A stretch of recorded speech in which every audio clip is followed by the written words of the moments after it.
Hello class, this is Dr. Wessel, and this is a tutorial on rotational motion and kinematics. Imagine that we have a disk that's rotating in a counterclockwise fashion. Also imagine that we've marked a location on the disk at some distance r from the center of our circle. Now we could imagine describing a linear set of parameters for the motion as well as a rotational set of parameters for the motion of our particle or mark on our circle. In a linear sense, if the mark on the circle started at this x-axis and rotated in this direction, it will have covered some arc length s, and that would be like a displacement of our particle from the start. In a rotational sense, it will have covered a theta, and theta is always drawn with respect to a coordinate system. In the coordinate system are an x and y axis that are centered. The origin is centered at the center of our circle. So this is x and this is y. And theta is always with respect to the positive x-axis. So here's theta. Now the relationship between the arc length and the theta through which this mark has traveled is naturally a function of the distance from the center of the circle, or the radius. So I'll write that relationship here. S equals r theta. Now, theta must always be in radians for rotational motion and kinematics problems. How else would we describe the linear motion of that spot on our circle? Well, we might say that it has a velocity. And the velocity would be related to the rate of rotation as this goes around, and also a function of how far our object is from the center of our circle. So in a rotational sense, the rate of rotation is the angular velocity, omega, and omega, just like velocity, is basically the change in theta with respect to time. Just like its linear counterpart, velocity is the change in x with respect to time. Now the relationship between the linear velocity and the angular velocity is a function of r. V equals r omega. And then again, that should make sense. So the rate at which you're going around, if you're going around at a constant rate, the velocity that you're going around would be a function of how far you are from the center of the circle. So again, r is a multiplier, if you will, between these two parameters. Now the last parameter that we would use to describe the motion would be the acceleration, a. And you can also imagine that in a rotational sense, in addition to rotating, you could be accelerating it in a rotational sense, speeding up or slowing down. In a rotational sense, the angular acceleration has the symbol alpha, and the relationship between the linear acceleration and the angular acceleration is a equals r alpha. Now alpha, again, has the same conceptual definition. It is the change in your angular velocity with respect to time. So again, it does match all the definitions that you've learned for the linear parameters. Now let's think about what this spot is doing as our disk is rotating. Well, in a linear sense, it is traveling with some velocity, and that's a vector, so let's indicate that here. Now that's a tangential velocity. So this is a tangential value. Now, if there is also some angular acceleration, you might have a tangential acceleration. And the tangential acceleration would also be in this direction, if you had it, depending again on the conditions under which your disk is rotating. Now, because our spot is on a rotating disk, and that's going in a circle, you have to also remember that there is a centripetal acceleration. and that's towards the center of the circle, ACP. Now the centripetal acceleration is a function also of the distance from the center of the circle and how fast our disk is rotating in a rotational sense. So, where does that bring us? Well, a couple of places. First of all, if you have something on a disk that's rotating in a linear sense, you certainly have centripetal acceleration. Depending on whether or not your disk is accelerating in a rotational sense, you may also have a tangential acceleration. As a result, there may be a net acceleration. So these problems can go on and have an extension where you might have to calculate the net acceleration. And it just becomes a vector addition problem of adding the two vectors, the centripetal acceleration and the tangential acceleration, if there is any. So those are the relationships between the linear and the rotational parameters. And these are the equations that relate the two. Now let's see how we can apply them in some problem solving. In our first problem, we have a drill that starts from rest and accelerates uniformly to 350,000 RPMs, that's revolutions per minute, in 2.1 seconds. And we're asked to determine the angular acceleration and the number of revolutions made in that time. So first of all, you have to realize that this is definitely, because of the uniform acceleration indicated here, a rotational kinematics problem. So before we even get started, let's write the equations up here in the right-hand corner that we can recall from rotational kinematics. And they're the same that you learned for the linear version. So the first one is that the rotational velocity is a function of the initial angular velocity plus this term acceleration times time. That's the first equation. The second equation is really the position function in terms of theta.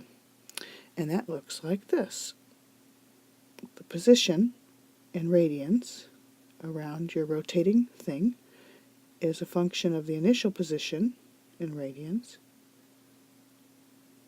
plus your initial angular velocity times the time plus 1/2 your angular acceleration times time squared.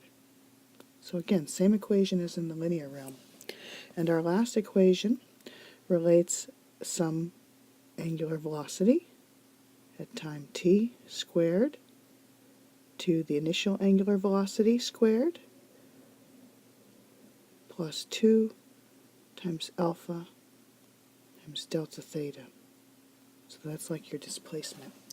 So you really have to have those three equations memorized. So how do we start this problem? Well, let's start by labeling the given. We know that our drill is starting from rest, so let's indicate that here.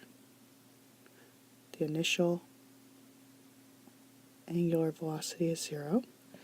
Accelerates uniformly, that's what told us to use potentially the kinematics, to 350,000 RPMs. Well, you have to realize that that is omega. And we're going to have to fix the units because we need them probably in radians per second instead of revolutions per minute. And then, of course, we have the time here. Now, what are we asked to find? We are asked to find the angular acceleration. So the angular acceleration has the symbol alpha. And the number of revolutions. Now, the number of revolutions is basically a theta, because if you know what the angle through which it has rotated, you will know how many revolutions that is, pretty simply from that. So how do we start this problem? Well, we need to determine the angular acceleration, and we've got three equations here for that. But if you think about it, the simplest one to use is the one that uses both these two omegas and a time, which we're given, and that's this first equation. So the first equation will work, but we're going to have to convert this value of revolutions per minute into radians per second. So let's do that quickly first. So you'll start that problem by really rewriting this 350,000 and write out an abbreviation for revolution. That's per 1 minute. I'm going to suggest that you always go into radians. There's times when you don't have to, but this is a good skill to know. You usually do. Now, for every 1 full revolution, you should realize that there are 2 pi radians. Now, I'm going to write out the unit radians. Oftentimes, in physics problems, they don't, and it's helpful to do that, certainly in this case. So as you can see, units of revolutions cancel. Now we need radians per second, so we're in per minute, so we have to cancel minutes. So 1 minute is to 60 seconds. That cancels minutes. And if you calculate this all out, it turns out to be basically 3.67, let's say rounded, times 10 to the 4th radians per second. Okay, so that's omega. So now all we have to do is rewrite this equation that we're going to use to solve, and we'll write that here, just symbolically first. And we know that the initial angular velocity is 0. So basically we have 3.67 times 10 to the 4th equals alpha times 2.1. And that's going to enable you to solve for alpha, which turns out to be 1.75 times 10 to the 4th radians per second squared. So that's the first part of our problem. Perhaps the more challenging part of the problem is to determine the number of revolutions that are made in this time. So you have to realize that number of revolutions is basically theta. So we need an equation with theta in it. And I think probably this last equation is the easiest because we have these 2 omegas and we now have alpha. So we'll write that equation here. Let's do the second part.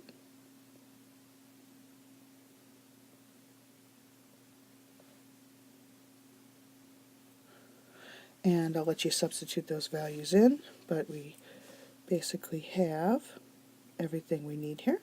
We have that, we have that, we have that, and you can solve for theta. And theta turns out to be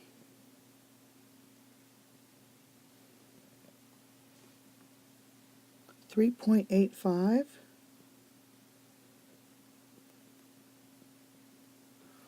times 10 to the 4th radians. Now that's not quite the answer to the question yet, because the question was asking for how many revolutions.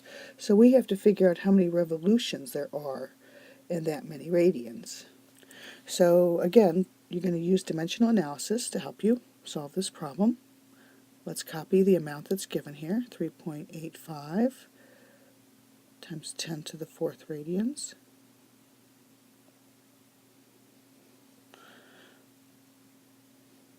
And we know there are 2 pi radians in every 1 revolution.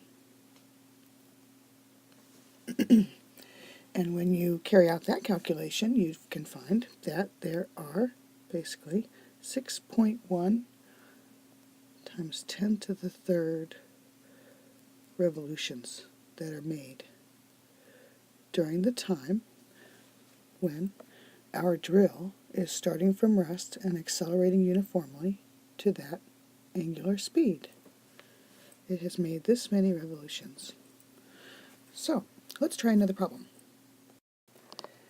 In our last problem, we'll imagine a person riding on a Ferris wheel, traveling in this forward or clockwise direction, and they complete one full revolution every 36 seconds. And we're asked to find what the person's net acceleration is at that top, at that instant. So let's first label it what it is we know. First of all, we're given the radius of our circle. And the fact that it's completing one revolution every 36 seconds, that's basically going to be an omega. Or if you want to think about it in terms of the period, this time here will be capital T because it's the length of time for one full revolution. So basically, together with this information, we'll be able to get the omega, or the angular velocity of our Ferris wheel. They give us the fact that the Ferris wheel is decelerating, so that's an alpha. And then they're asking in the question that when the person's at the top, right, what is their net acceleration? Net acceleration. So at the top, you have to be concerned about the fact that they are accelerating centripetally, right, down in our problem. Let's label that ACP. And because the Ferris wheel is slowing down in a radial sense, they're also accelerating radially and therefore tangentially in this direction. And we'll label that A tangential. Notice it's in the opposite direction as to the direction of motion. So let's label this the velocity just to make that perfectly clear. Tangential velocity.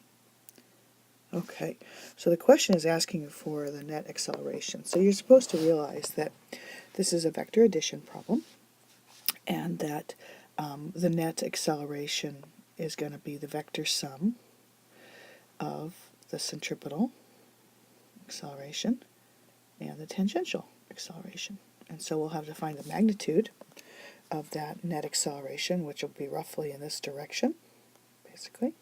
Call that A net, approximately. That's what we're trying to find. Luckily for us, we're working at the top of the circle, and that's really convenient because that means that this is basically a right triangle here that we're dealing with. And we can use the Pythagorean theorem to solve for our net acceleration once we know the centripetal and the tangential acceleration. Okay, so we have a lot to do here. Thinking about the centripetal acceleration first, you should recall that that is related to the angular velocity, which we basically have. So let's get the angular velocity first, actually. We said that we could get omega. So omega is basically the number of theta, the amount of theta that you go through. That's, in this case, one revolution, is 2 pi radians over the length of time it takes to do that, in this case 1 period. So for our problem, the omega turns out to be 0.17 radians per second. That's the angular velocity that this Ferris wheel is going around. Now to get the centripetal acceleration, you should recall that we know that that's a function of the radius and the angular velocity squared. So that's simple enough. We have the radius up here, and we now have the angular velocity. So with a little bit of substitution, we can determine that the centripetal acceleration of our passenger is 0.29 meters per second squared. And that's down towards the center. Write that down. Now, what about our tangential acceleration? Well, the tangential acceleration is related to the angular acceleration, which in this case was given in the problem. So we can easily substitute the value of the radius and the angular acceleration that is given up here, and you would find that the tangential acceleration turns out to be 2.1 meters per second squared. And in our figure, that's to the left, because this guy's slowing down in a radial sense. So now in order to get the net acceleration, all we have to use is the Pythagorean theorem, basically, because of the fact that these are related in a right triangle. And so we'll substitute ACP squared, and we'll add that to the tangential acceleration squared, and it'll turn out that the net acceleration has a magnitude of 2.11 meters per second.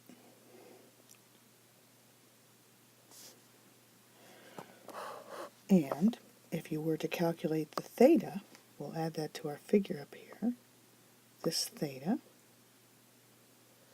you can see that the thetas are basically is a tangent relationship between the centripetal acceleration and the tangential acceleration. So if you calculate what theta is, it turns out to be 7.9 degrees below the negative x-axis.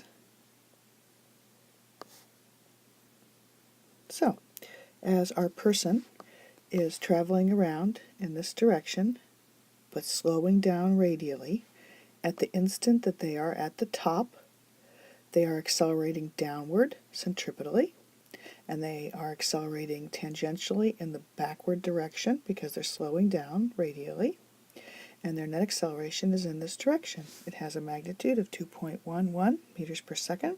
Oops, let's add the squared here. Meters per second squared, and it is in a direction that is 7.9 degrees below the negative x-axis. I hope that you found this tutorial helpful, and I look forward to seeing you in class next time. Thanks for listening.